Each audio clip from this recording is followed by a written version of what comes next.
ഈശോയിൽ ഏറ്റവും പ്രിയപ്പെട്ടവരെ, സങ്കീർത്തനം 145 അധ്യായം 16 വചനം ഇതാണ്: അവിടുന്ന് കൈ തുറന്നു കൊടുക്കുന്നു, എല്ലാവരും സംതൃപ്തരാകുന്നു. നമ്മുടെ കർത്താവിൻ്റെ വാഗ്ദാനങ്ങൾ ഏറെയാണ്. വിശുദ്ധ ഗ്രന്ഥത്തിൽ കർത്താവിൻ്റെ വാഗ്ദാനങ്ങൾ നമ്മൾ ഒരുപാട് കാണുന്നുണ്ട്. അതിലൊരു വാഗ്ദാനത്തെക്കുറിച്ച് പറയുന്ന ഒരു വചനമാണിത്.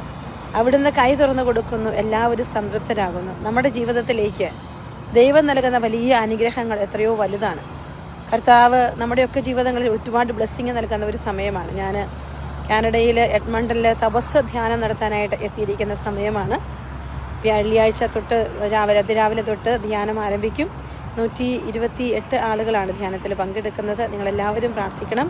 ദൈവാനുഗ്രഹത്തിൻ്റെ വലിയ ബ്ലെസ്സിങ് നമ്മുടെയൊക്കെ ജീവിതത്തിൽ ഉണ്ടാകാനായിട്ട് ആഗ്രഹിക്കുന്നു, പ്രാർത്ഥിക്കുന്നു.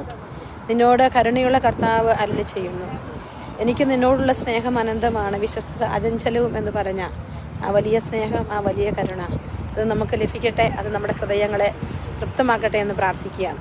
കർത്താവിൻ്റെ പരിശുദ്ധാത്മാവിൻ്റെ വലിയ അനുഗ്രഹമാണ്. ഇവരുടെ ഏറ്റവും വലിയ വാഗ്ദാനവും അത് തന്നെയാണ്, പരിശുദ്ധാത്മാവിൻ്റെ കൃപ.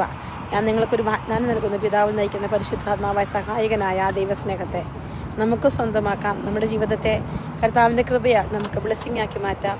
ഈശോ എല്ലാ മക്കളെയും സമൃദ്ധമായിട്ട് അനുഗ്രഹിക്കട്ടെ. ഈശോയെ, നിൻ്റെ സ്നേഹം കൊണ്ട്, നിൻ്റെ കരുണ കൊണ്ട് ലോകമെമ്പാടുമുള്ള എല്ലാ മക്കളെയും സമൃദ്ധമായിട്ട് അനുഗ്രഹിക്കാൻ, എല്ലാം തൃപ്തരാകാൻ അവിടുന്ന് ഇടയാക്കണമേ.